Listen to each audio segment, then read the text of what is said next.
할렐루야. 참으로 좋은 날입니다. 오늘도 신령과 진정으로 예배하는 그런 예배자가 되기를 소망합니다. 그런 소망을 담아서 이 시간 함께 찬양하며 나아가겠습니다.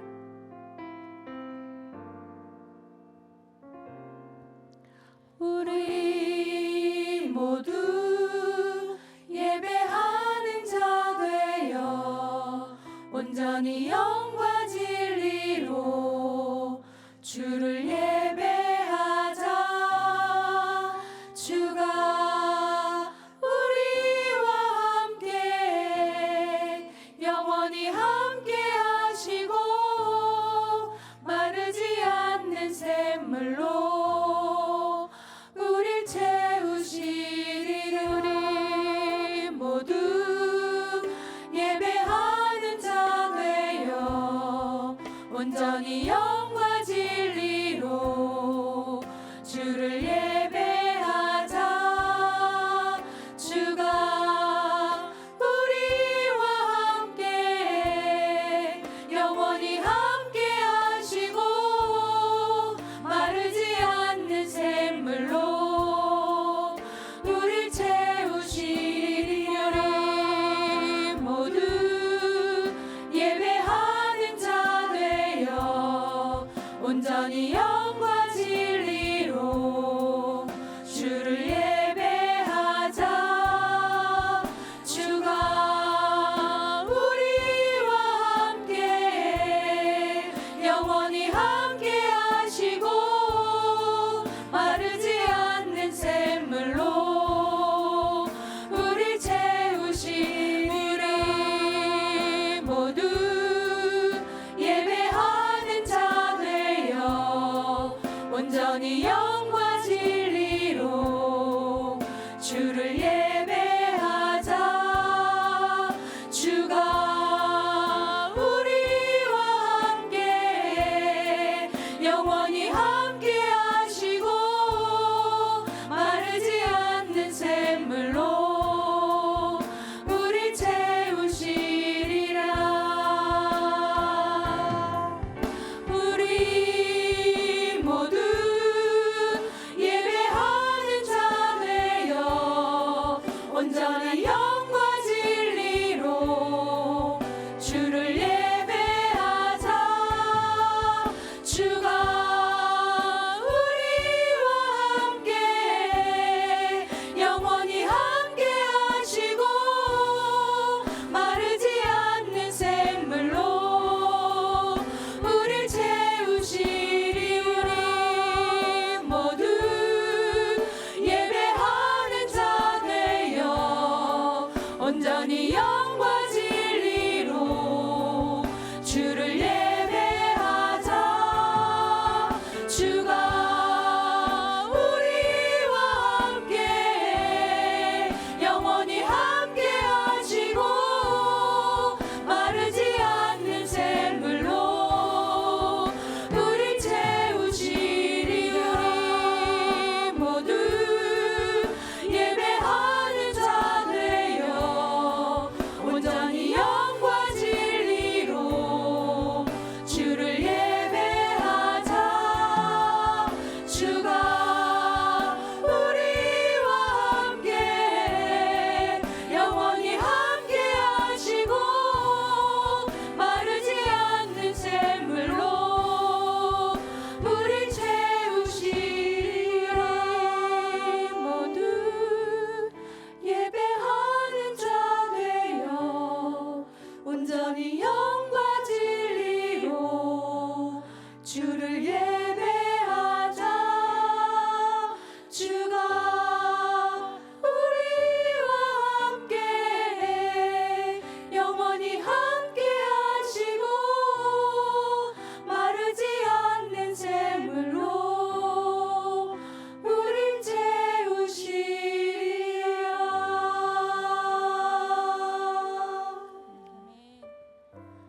주님과 동행하는 게 늘 기쁨이시죠?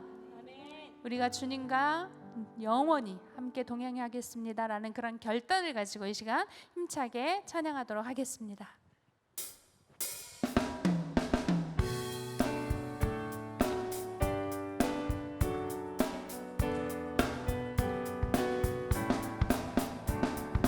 주와 같이 길 가는 것 즐거운 일 아닌가. 우리 주님 걸어가신 발자취를 밟겠네. 한 걸음 한 걸음 주 예수와 함께 날마다 우리 걸어가리. 어린아이 같은 우리 미련하고 약하나 주의 손에 이끌리어 생명길로 가겠네. 한 걸음 한 걸음 주 예수와 함께 날마다 우리 걸어가리. 꽃이 피는 들판이나 험한 골짜기라도 주가 인도하는 대로 주와 같이 가겠네. 한 걸음 한 걸음 주 예수와 함께 날마다 우리 걸어가리.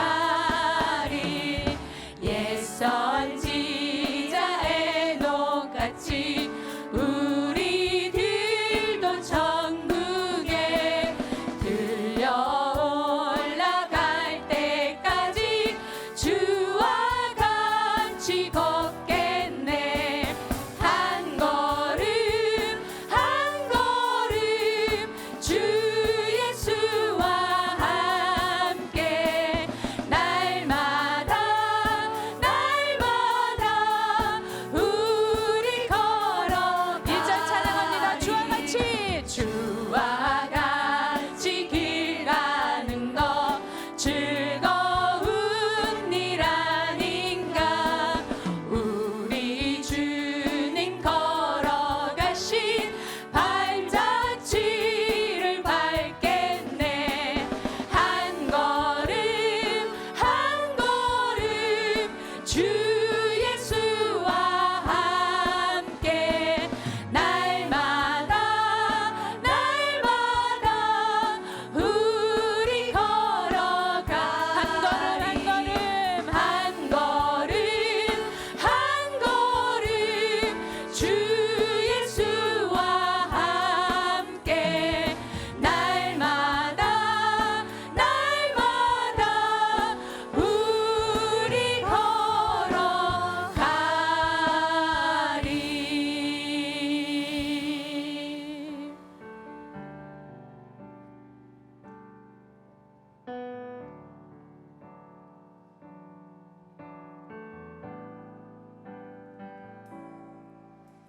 이제는 내가 없고 오직 예수님만 내 안에 살아계신 오직 예수님만 찬양하며 살리라. 예배하며 살리라. 내 안에 계시는 오직 예수님만. 이제는 내가 없고 이제는 내가 없고 오직 예수님만 내 안에 살아계신 오직 예수님만 찬양하며 살리라. 예배하며 살리라. 내 안에 계시는 오직 예수님만. 주님은 나의 아바 아버지 내 상한 영혼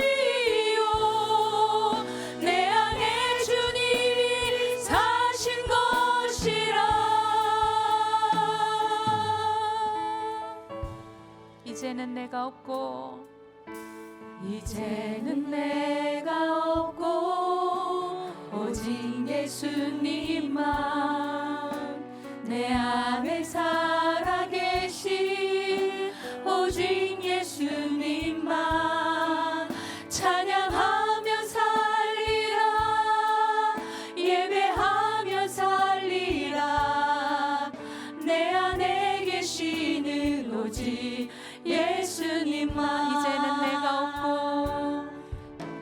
이제는 내가 없고 오직 예수님만 내 안에 살아계신 오직 예수님만 찬양하며 살리라 예배하며 살리라 내 안에 계시는 오직 예수님만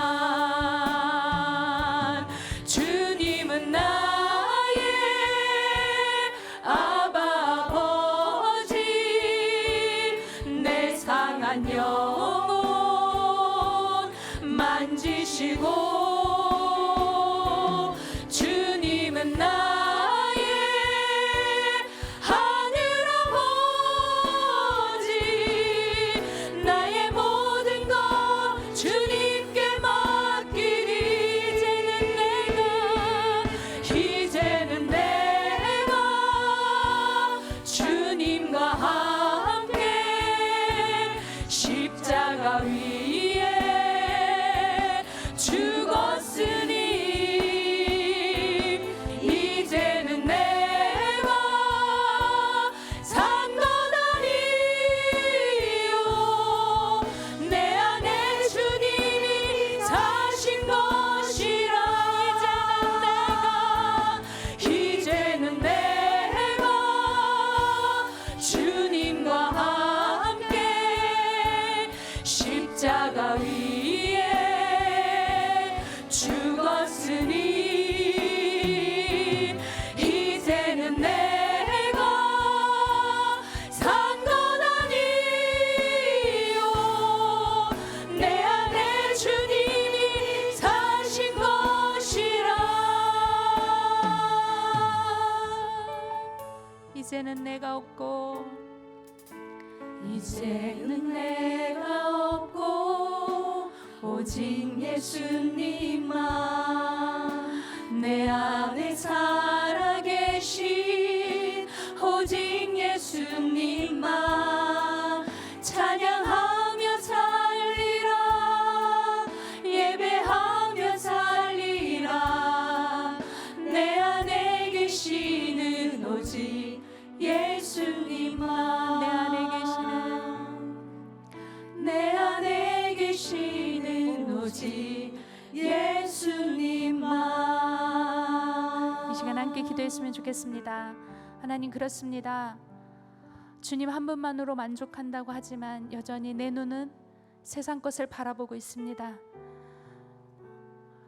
나의 입술은 늘 감사하길 원하지만 나보다 남이 가진 것을 바라보며 불평하며 원망할 때가 참 많았습니다. 하나님, 오늘 예배를 통하여 다시금 내 육신, 정욕 이 모든 것들은 죽어지게 하시고 내 안에 주님께서 다시 살아나게 하여 주시옵소서. 그리하여 주님보다 앞서가는 것이 아니라 주님과 동행하는 삶을 살아갈 수 있도록 인도하여 주시옵소서. 오늘도 말씀 전해주실 윤상호 목사님 다니엘 세워주셨는데 능력의 팔로 권능의 팔로 붙잡아 주셔서 오늘도 목사님의 입술을 통하여 선포되어지는 그 말씀이 나를 향한 말씀이 되게 하여 주시옵소서. 그 말씀을 듣게 하여 주시옵소서. 오늘도 이 예배 가운데 회복과 기쁨이 넘치는 예배가 되길 소망하며 이 시간 다 같이 예배를 위해서 기도하도록 하겠습니다. 주님, 그렇습니다. 하나님, 이제는 내가 주님이 산다고 하지만 여전히 아버지 주님과 함께 십자가 위에 죽었으니 이제는 내가 산 것 아니요 내 안에 주님이 사신 것이라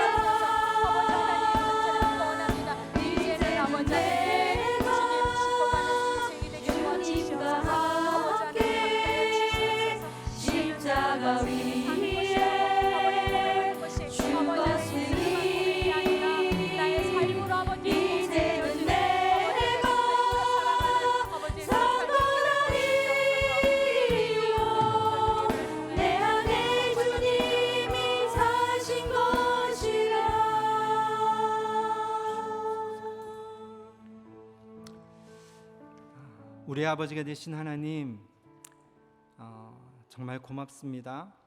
우리를 하나님의 자녀로 삼아주시고 우리가 하나님을 아버지로 부르며 이 예배의 자리에 나올 수 있게 하신 것 정말 감사드립니다.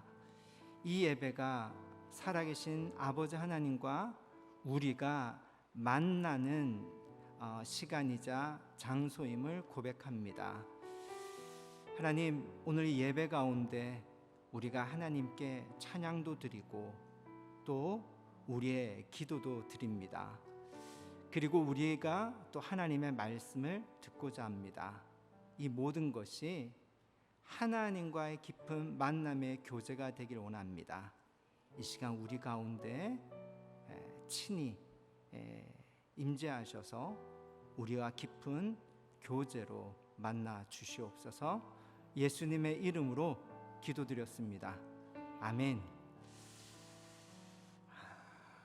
오늘 예배 오신 또 영상으로 예배에 참여하시는 모든 분들을 주님의 이름으로 환영하고 축복합니다. 어제까지 많은 비가 왔는데 오늘 또 해가 또 너무 뜨겁게 내리쬐네요. 비로 인해서 많은 분들이, 이웃들이 또 고통당하는 분들도 있고요. 또 이런 날씨 때문에 또 힘겨워하는 우리 이웃들이 있습니다. 이때 주님의 평화가 우리 모두에게 있었으면 좋겠습니다. 함께 주님의 평화를 축복하며 찬양했으면 좋겠습니다.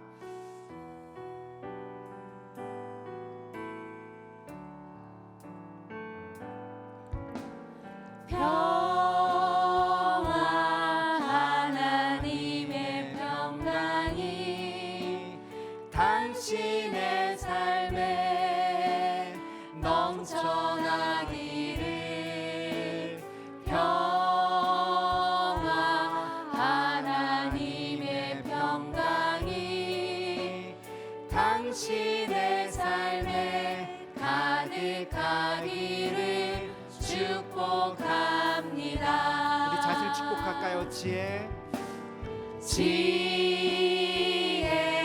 하나님의 지혜가 우리의 삶에 넘쳐나기를. 지혜, 하나님의 지혜가 우리의 삶에 가득하기를 축복합니다. 아멘. 하나님 감사합니다. 여름이 되면 이맘때 여러분 제일 생각나는 게 뭐죠? 여름 성경학교 막 옛날에 그랬는데 그런 거 생각나지 않습니까?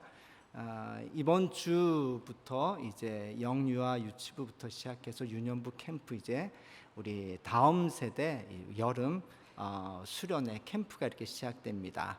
우리 다음 세대를 위해서 여러분이 관심 가져주시고 기도해 주셨으면 감사하겠습니다. 오늘 우리가 함께 나눌 말씀은요, 우리 마태복음 16장 15절에서 25절 24절까지 있는 말씀 우리 함께 같이 번갈아 교독하시겠습니다. 제가 본문을 조금 변경을 해가지고 자막이 나갔는데요. 15절부터 제가 같이 읽었으면 좋겠습니다. 15절. 이르시되 너희는 나를 누구라 하느냐? 시몬 베드로가 대답하여 이르되 주는 그리스도시요 살아계신 하나님의 아들이시니다.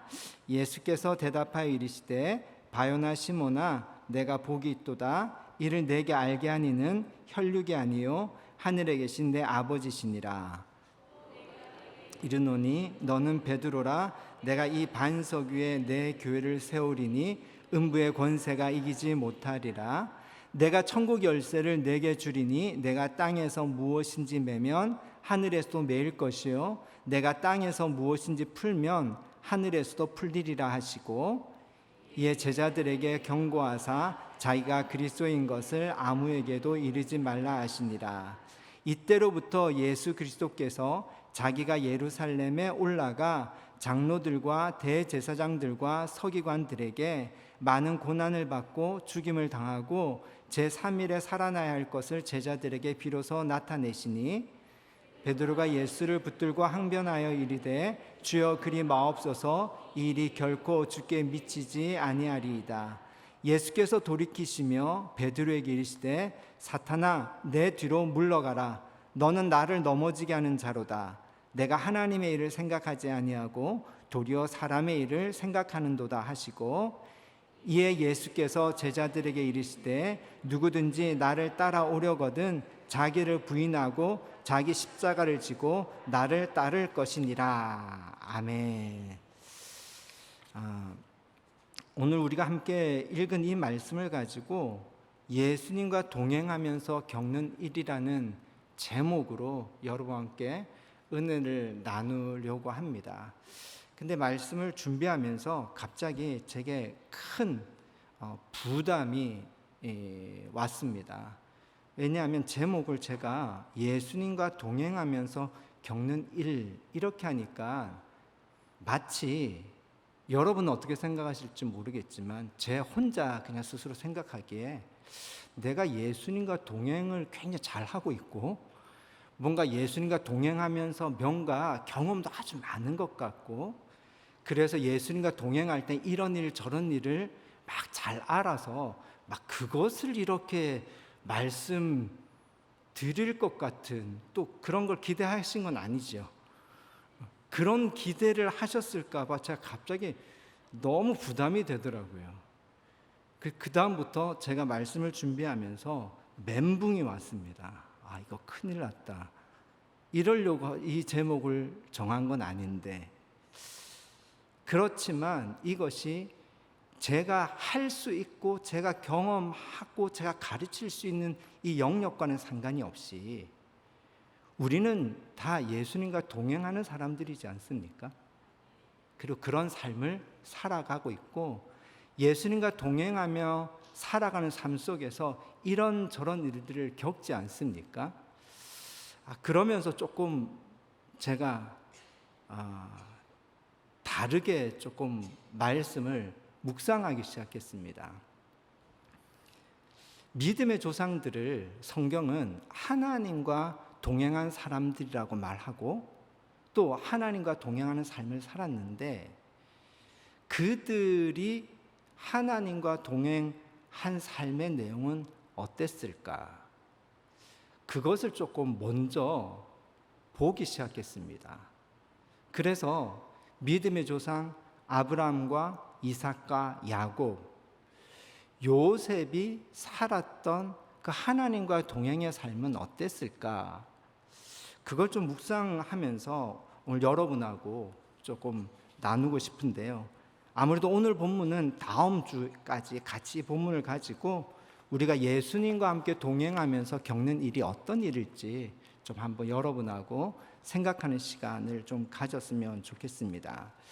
먼저 아브라함을 보니까요. 아브라함에 대해서 하나님과 동행한다. 하나님과 동행에 대한 이 직접적인 내용이 나오는 구절이 있더라고요. 창세기 21장 22절 말씀입니다. 함께 같이 볼까요? 창세기 21장 22절 말씀 같이 읽겠습니다.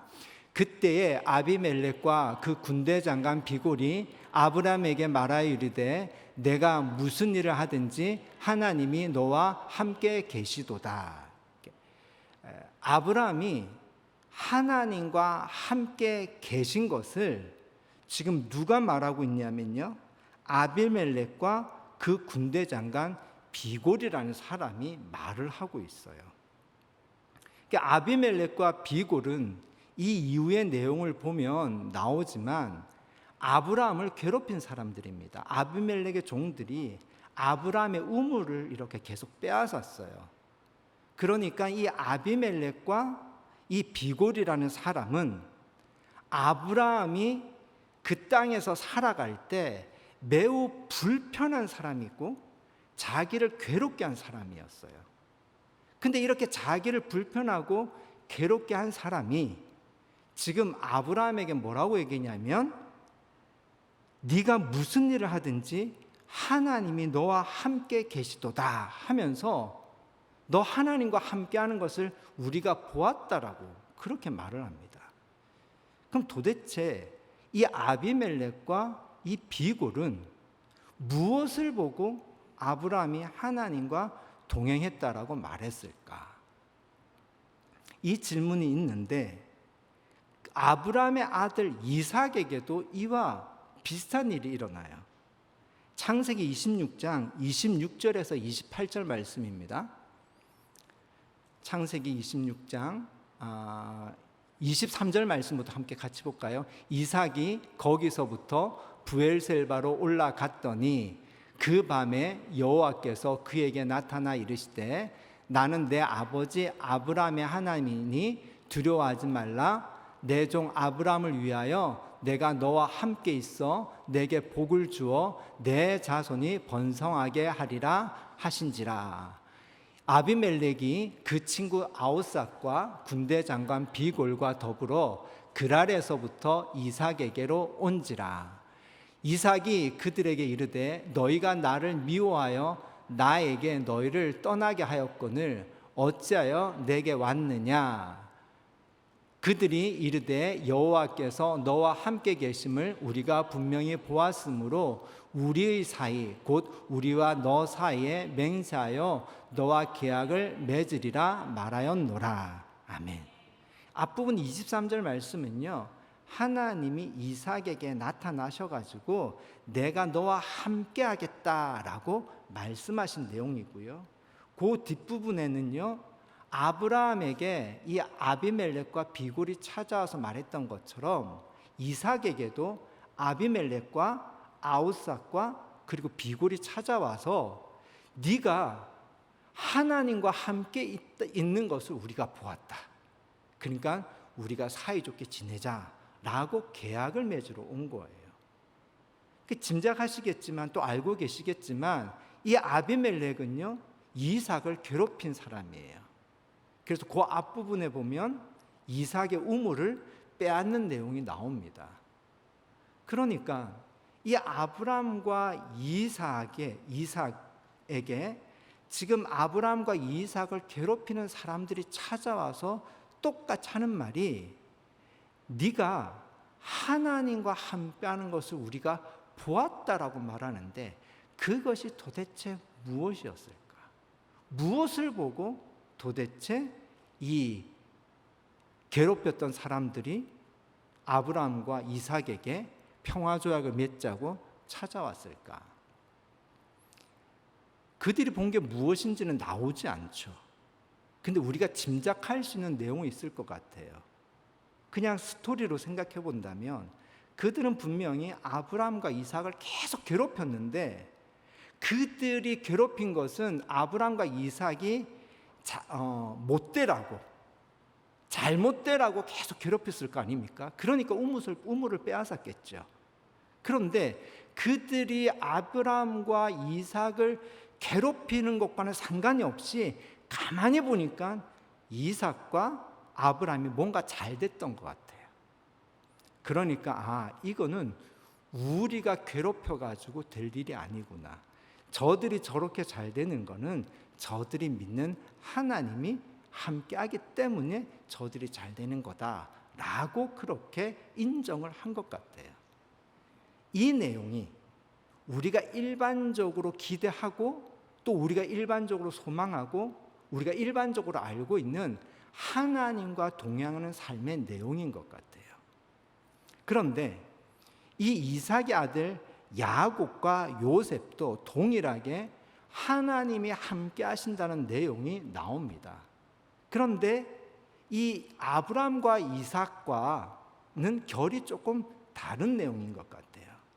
야곱은 어떻게 이야기를 하고 있냐면요, 창세기 28장 13절과 13절에 15절 말씀 함께 보시겠습니다. 창세기 28장 13절에서 15절 말씀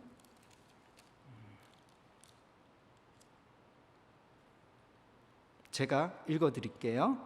또 본즉 여호와께서 그 위에 서서 이르시되 나는 여호와니 너의 조부 아브라함의 하나님이요 이삭의 하나님이라.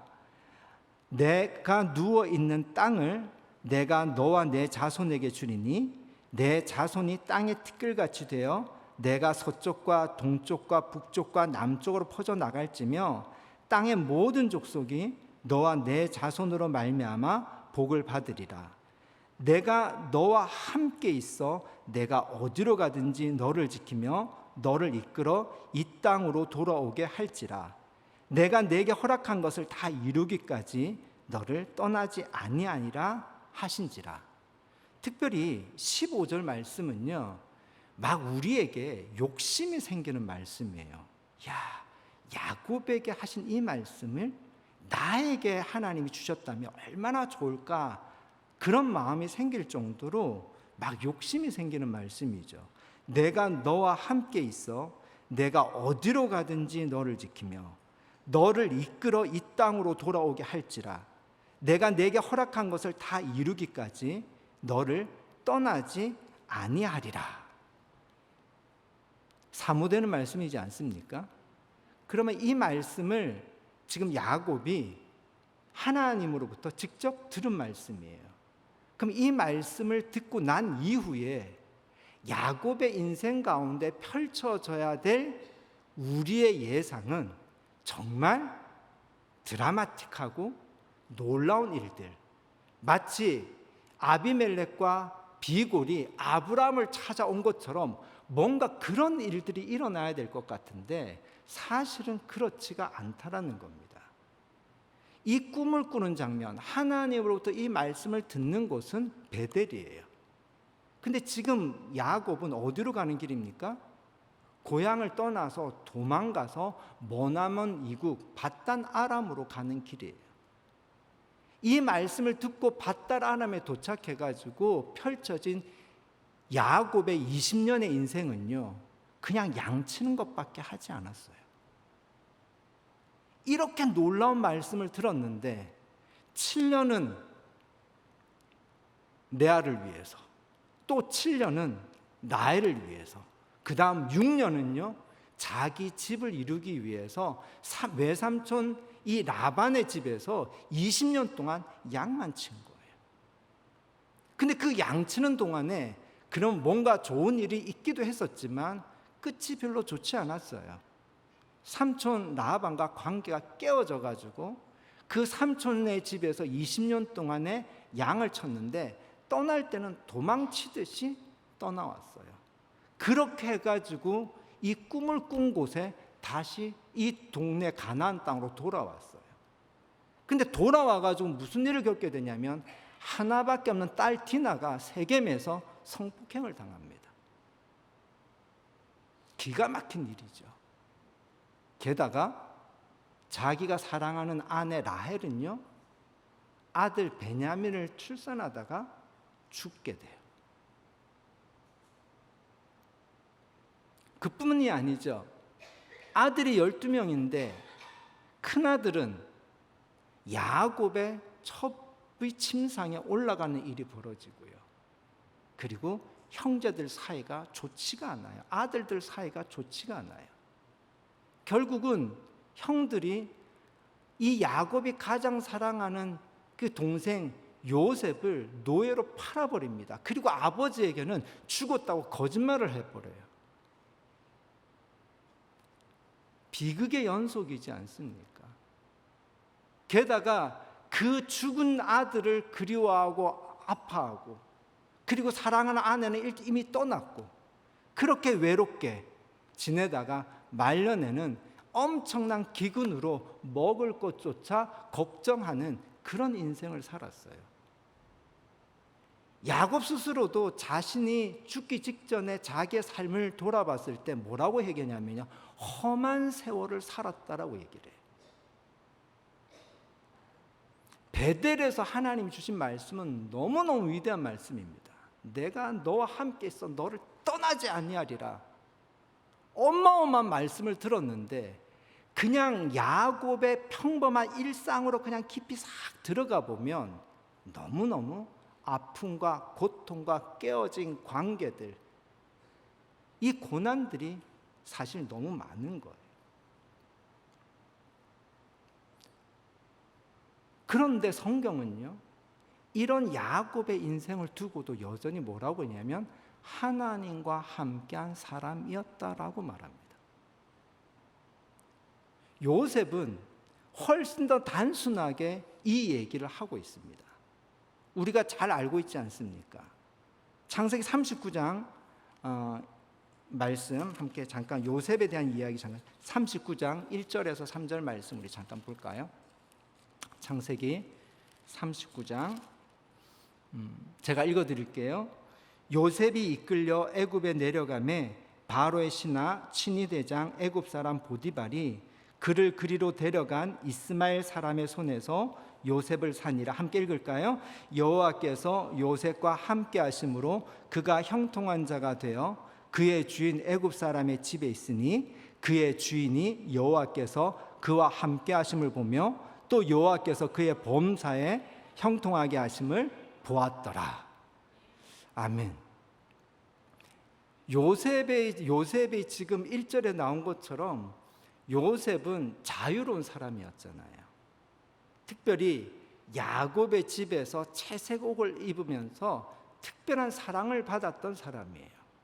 근데 그 사람이 지금 형들의 미움을 받아서 노예로 팔려와 가지고 노예로 살아가고 있어요. 그런데 이 주인 보디발은 요셉의 무엇을 보았길래 이렇게 얘기합니다. 그의 주인이 여호와께서 그와 함께 하심을 보았다라고 그래요. 도대체 보디발은 요셉의 무엇을 보고 요셉이 하나님과 함께 한다라고 말했을까? 이게 좀 의문이에요. 그런데 성경은 이런 요셉의 삶을 뭐라고 했냐면요, 범사에 형통하다라고 얘기를 합니다. 근데 이 말이 사실은 맞지가 않잖아요. 왜요? 지금 요셉이 지금 걸어온 인생이 지금 어떻게 되고 있는지 한번 생각해 보세요. 좋게 되어가고 있어요? 아니면 나쁘게 되어가고 있어요? 억울하고 고통스럽게 되어가고 있는 거잖아요. 왜냐하면 야곱의 귀한 아들이었다가 지금 형들에게 미움을 받아가지고 노예가 되어서 노예로 살고 있어요. 노예로 산다라는 건 다시 자유를 얻을 가능성이 없다라는 거예요. 그냥 그렇게 죽을 수 있어요. 근데 성경은 이런 요셉을 뭐라고 했냐면 하나님이 함께 하실 뿐만이 아니라 범사에 형통하다라는 거예요. 성경은 왜 이런 지금 오히려 안 좋게 되어가고 우리 편으로 하면 인생이 꼬이고 있는 요셉에 대해서 왜 범사에 형통하다라고 기록하고 있을까? 근데 이 앞부분에서 요셉의 이 39장 앞부분에서 범사에 형통하다라고 했는데 그 뒤에는 또 바로 무슨 사건이 나오냐면요, 보디발의 아내가 요셉을 유혹하잖아요. 근데 이 유혹을 요셉이 물리쳤어요. 근데 이 물리친 것 때문에 요셉이 인생이 더 꼬였어요. 어디로 갑니까? 노예가 아니라 이제는 죄수가 돼요. 그런데 이거를 또 성경 뭐라고 하냐면요, 범사에 형통하더라고 얘기를 합니다. 그리고 하나님이 함께 한다라는 거예요. 이게 오늘 우리가 해야 되는 질문이지 않을까 싶어요. 아비멜렉과 비골이 아브람과 이삭을 찾아와서 야, 너는 정말 하나님이 함께하는 사람이구나, 하나님이 함께를 보았다라고 했을 때는 우리가 일반적으로 생각하는 하나님과 함께하는 삶의 모습이에요. 근데 야곱의 인생을 조금 더 살펴보고 또 요셉이 이렇게 죄수가 되어가는 과정을 쭉 살펴보면 이거는 하나님과 함께하는 삶이라고 말하기가 사실은 굉장히 어렵지 않습니까? 그런데 성경은 오히려 요셉과 같은 경우는 뭐라고 얘기하냐면 범사에 형통하다라고 얘기를 해요. 왜 그럴까? 왜 요셉이 더 나락으로 떨어지고 있는데 성경은 여전히 요셉에 대해서 범사에 형통하다, 하나님과 함께하다는 말을 쓰고 있을까? 결론에서 보면 요셉이 애굽의 총리가 되잖아요. 근데 애굽의 총리가 되는 결정적인 만남의 장소가 어디였습니까? 야곱의 집이 아니었고요, 보디발의 집도 아니었고, 바로 감옥이었던 겁니다. 그 감옥에서 요셉이 결정적으로 애굽의 총리가 될 수 있는 만남이 일어난 거죠. 그러면 과거에서부터 현재로 이렇게 과거와 현재라는 순서로 보면 요셉의 인생은 결코 범사에 형통하다는 말을 쓸 수가 없어요. 그런데 결론에서 보면 요셉의 삶이 하나님과 함께하고 범사에 형통하다는 말을 할 수가 있는 거죠. 여기서 하나님과 함께하는 삶이 어떤 것인지, 지금 내 삶이 하나님과 함께하는 삶인지 아닌지를 볼 수 있는 매우 중요한 시각, 시선, 시점을 우리가 발견할 수 있지 않을까요? 만약에 요셉이 자기가 지금 떨어진, 그렇게 되어버린 노예의 상태만 봤다면, 아니면 억울하게 감옥에 갇힌 그 상태, 그 시점에서만 봤다면 범사에 형통하다, 하나님과 함께한다, 이 말을 쓸 수가 없겠죠. 그런데 그 현재가 아니라 결론, 미래, 하나님의 계획이라는 관점에서 오늘을 보니까 이거는 지금 현실은 계속 나빠지는데 하나님의 계획이라는 결론, 미래의 관점에서 보면 진짜 이것은 뭐예요? 형통한 거예요. 그런 의미에서 보면 믿음의 조상들이 나오는 이 창세기 이야기, 즉 아브람과 이삭과 야곱과 이 요셉의 이야기, 그리고 그들이 하나님과 함께 산 이 삶의 이야기는 어디에서 바라보냐면 당연히 창세기의 결론이 된 출애굽기에서 창세기를 보면 이들이 하나님과 함께하는 삶을 살았구나라는 것을 볼 수 있지 않겠습니까? 실제로 출애굽기는 이스라엘 백성들이 출애굽하는 구원의 사건을 이야기하는 거잖아요. 근데 이 출애굽이라는 이 구원의 놀라운 사건이 어떻게 일어나게 됩니까? 성경 출애굽기 6장 1절에서 5절 말씀 우리 함께 잠깐 볼까요? 출애굽기 6장 2절에서 5절에 있는 말씀 제가 읽어드리겠습니다. 하나님이 모세에게 말씀하여 이르시되 나는 여호와이니라.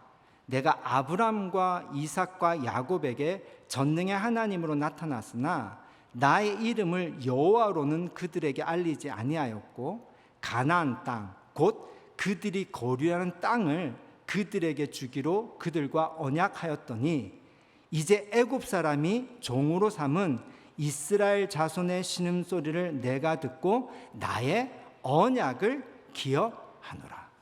아멘. 430년 동안 노예로 살던 이스라엘 백성들이 출애굽을 할 수 있었던 이유, 그리고 출애굽을 할 뿐만이 아니라 그들이 가나안 땅을 유업으로 상속받을 수 있었던 이유, 그 이유가 무엇이라는 거죠? 그들 앞에 있었던 아브라함과 이삭과 야곱에게 하나님이 하신 언약 때문이었다라는 거죠. 그렇다면 아브라함과 이삭과 야곱, 이 요셉의 삶은요, 무엇을 위한 삶이었을까요? 바로 이 후손, 너와 내 자손으로 말미암아 천하 만민이 복을 받으라는 이 약속. 그래서 출애굽 사건이 이루어지기 위한 하나님의 계획. 이 계획의 관점으로 보면요, 아브라함과 이삭과 야곱과 요셉이 일상을 가만히 이렇게 세세히 보면 참 많은 어려운 일들을 겪었는데, 그 일들이 결국은 어떤 일들이었다? 하나님과 함께하는 삶이었다라는 겁니다. 우리가 하나님과 동행하는 삶에 대해서 가지고 있는 그런 환상들이 좀 있는 것 같아요. 어쩌면 그 환상들이 정말 하나님과 동행하는 삶을 방해하는 것이지 않을까라는 생각을 하게 됩니다. 아브라함도 한번 생각해 보세요. 본토 친척 아비 집을 떠나라, 내가 너를 복이 되게 하겠다라고 해서 떠났어요. 떠나가지고 가나안 땅에 도착했어요. 근데 가나안 땅에 무슨 일이 벌어집니까? 기근이 일어나요. 기근이 일어나서 어디로 갑니까? 애굽으로 도망갑니다.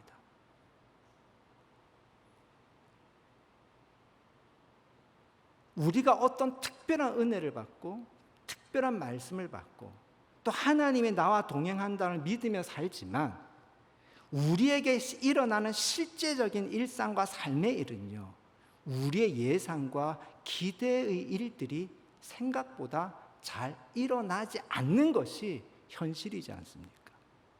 그런데 그런 일들이 일어날 때 우리는 지금 일어나는 일 때문에, 마치 요셉을 통해서 보면 더 안 좋은 일이 일어났어요. 노예로 팔려갔으니까요. 그러면 마치 이 일 때문에 하나님이 나와 함께하지 않는구나 라고 우리는 단정할 수 있는 그러한 연약함이 우리에게 있지 않습니까? 게다가 유혹이 오는 거를 정말 내가 하나님을 두려워하는 마음으로 그걸 물리쳤더니 오히려 더 억울하게 감옥으로 가요. 이런 일이 우리에게 일어날 때 하나님이 정말 살아계시면 우리에게 이런 일이 어떻게 일어나는가 라고 우리는 하나님을 원망하거나 우리의 믿음이 흔들릴 수 있지 않습니까? 그런데 그 일들이 우리 모두에게 사실 일어나고 있잖아요. 근데 이 믿음의 조상들이 하나님과 함께 살아왔던 이 이야기, 특별히 요셉을 통해서 그가 하나님과 함께 했고 범사에 형통했다라는 이 말씀을 가만히 생각해 보면요, 성경은 그렇게 일희일비하는 걸 가지고 하나님과 동행한다라고 표현하지 않았다라는 겁니다. 오히려 성경은요, 그 일상에서 일어나는 때로는 좋은 일, 때로는 나쁜 일들이 다 있다라는 걸 그대로 기술하고 있습니다.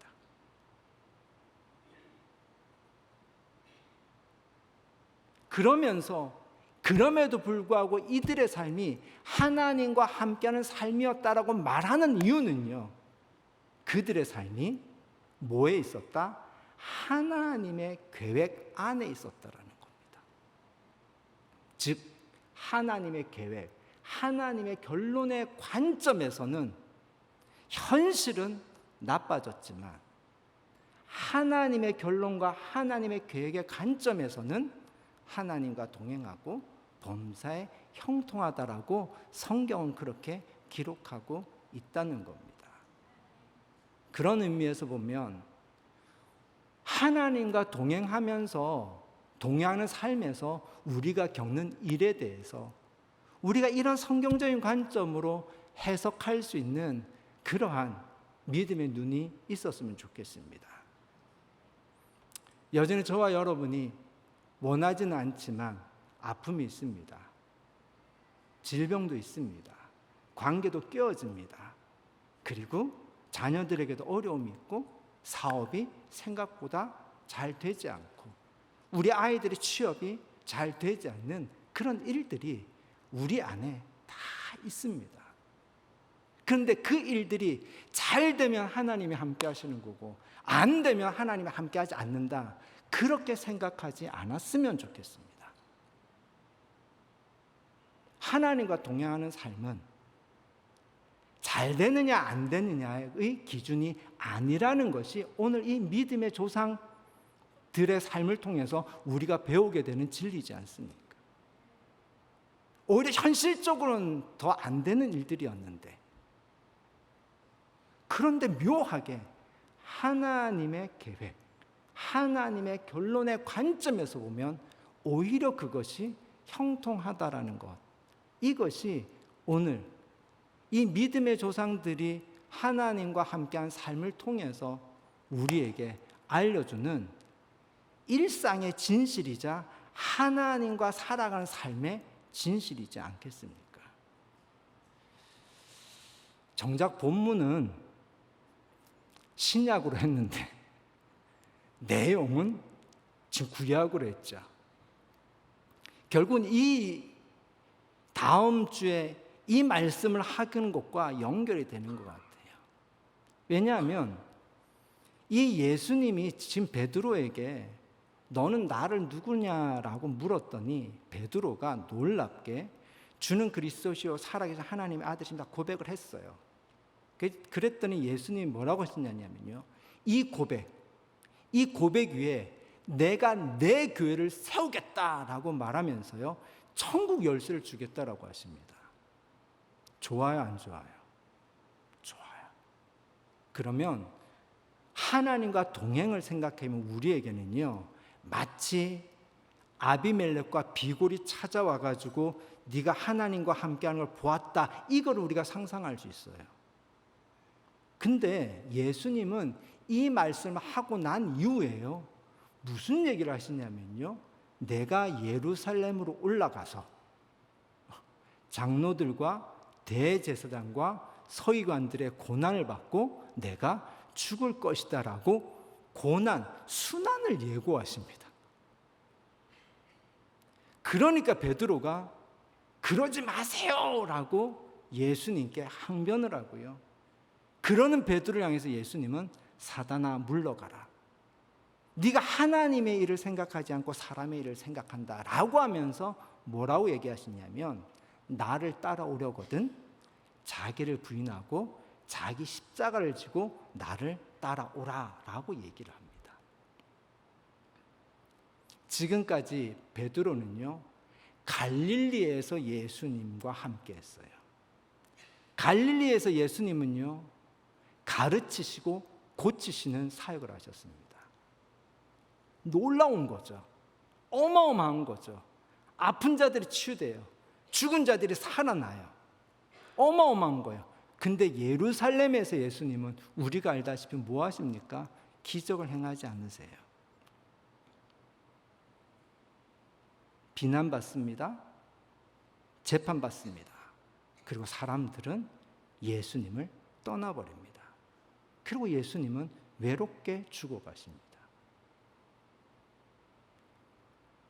예수님과 동행하는 길에는요 갈릴리 같은 삶도 있고요, 그리고 예루살렘 같은 삶도 있는 겁니다. 근데 예수님은요 갈릴리가 목적지가 아니라 놀랍게도 예루살렘이 목적지였다라는 겁니다. 그런 의미에서 결론에서 여기를 보는 것이 하나님과 동행하는 삶을 해석하는 그런 시점이라고 했을 때 정말 봐야 될 것은요 갈릴리에서의 시점이 아니라 어디의 시점에서 봐야 될까요? 예수님의 결론인 예루살렘의 시점에서 오늘 우리를 본다고 한다면 오늘 우리의 삶에서 일어나는 여러 가지 고난들, 여러 가지 어려움들을 하나님과 동행의 관점으로 새롭게 볼 수 있지 않을까요? 그런 의미에서 베드로에게 예수님이 하신 말씀, 자기를 부인하고 자기 십자가를 짓는 이것은 어쩌면 지금 이 삶이 요셉처럼 겉으로 보기에는 뭔가가 안 좋아지는 것 같은데, 성경은 하나님과 함께하고 범사에 형통하였다라는 이 의미하고 같이 공명하는 그런 말씀이지 않을까 싶습니다. 오늘 말씀 생각하면서 우리 찬양으로 고백했으면 좋겠습니다. 주와 함께라면이라는 찬양입니다. 하나님과 함께하는 삶, 그 삶은 언제나 좋은 일만 있는 것이 아니라는 것. 오히려 지금 일어나는 삶을 하나님의 결론의 관점으로 감추어진 것을 또 발견할 수 있는 저와 여러분이 되었으면 좋겠습니다. 함께 찬양하시겠습니다.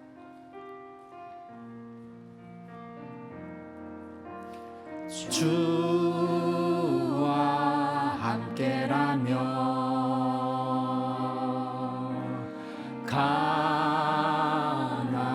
가난해도 좋아. 참된 부요함이 내 맘에 가득하니까 때로는 날 유혹하려고 세상 바람 휘몰아쳐와도 나는 결코 잊을 수 없어. 자비로운 주의 음성을 주와 함께라면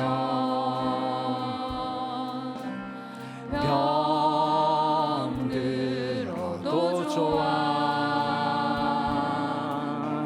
참된 강건함이 내 맘에 가득하니까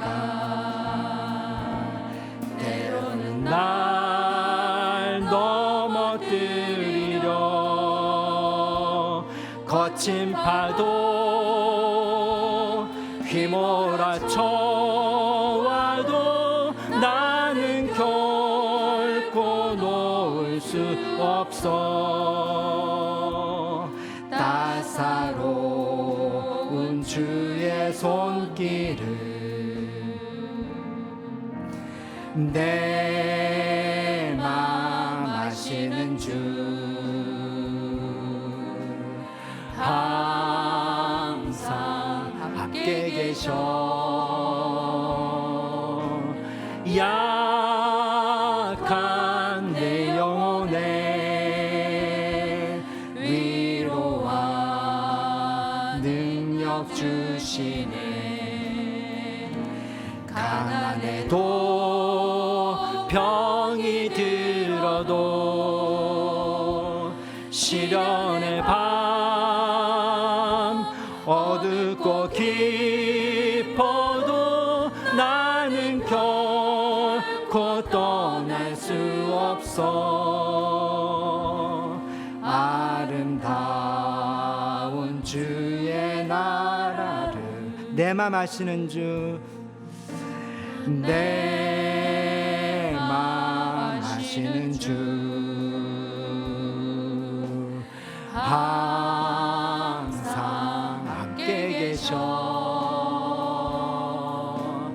약한 내 영혼에 위로와 능력 주시네. 가난해도 병이 들어도 시련의 밤 어둡고 깊어도 나는 결코 떠날 수 없어. 주의 나라를. 우리 말씀 생각하면서 우리 기도했으면 좋겠습니다. 지금 내 삶에 벌어지는 일들이 결론이 되지 않았으면 좋겠습니다.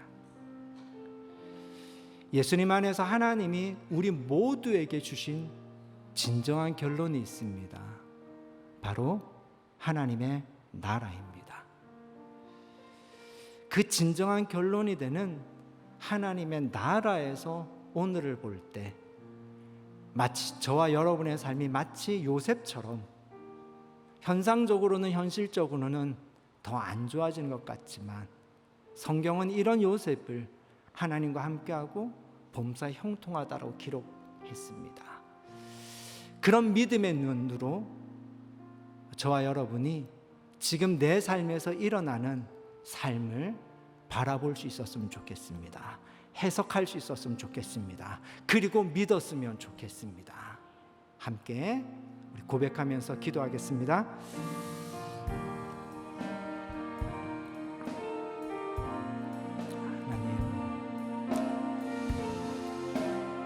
하나님과 함께하는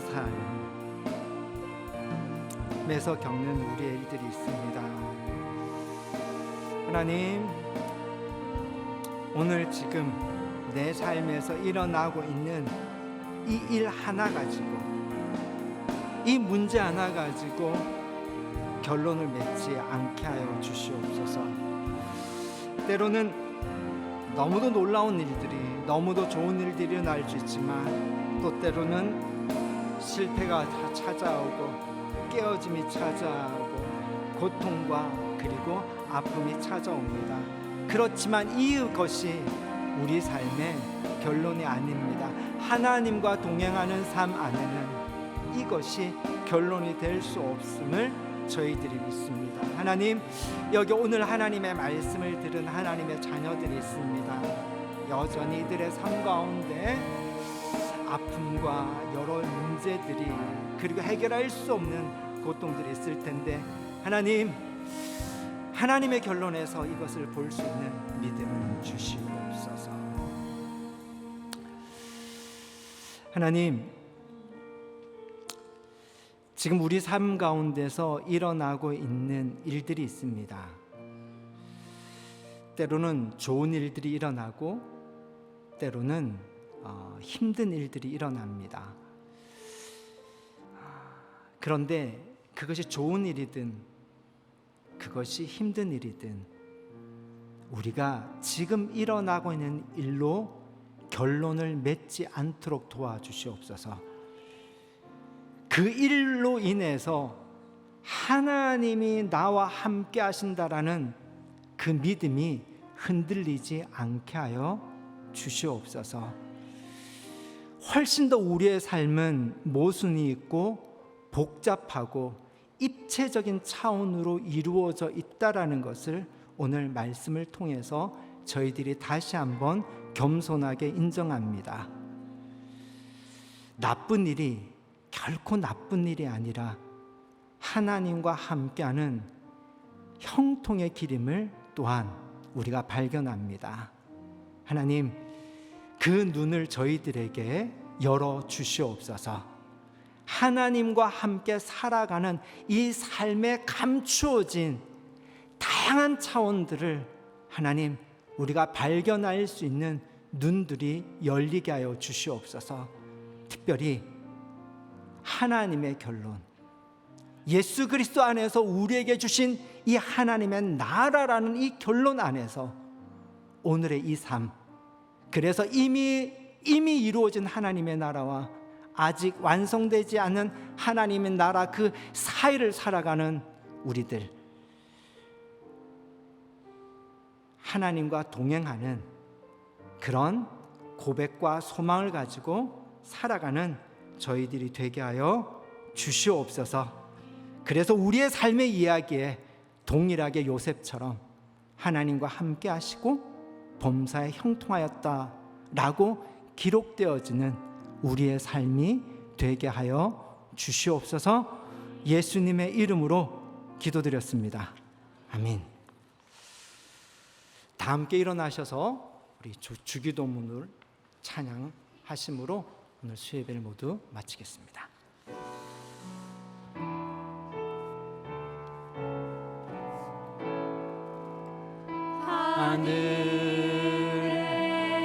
하늘에 계신 아버지 이름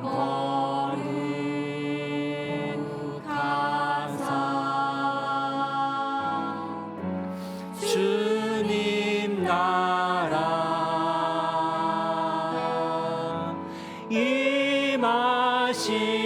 임하시고 뜻이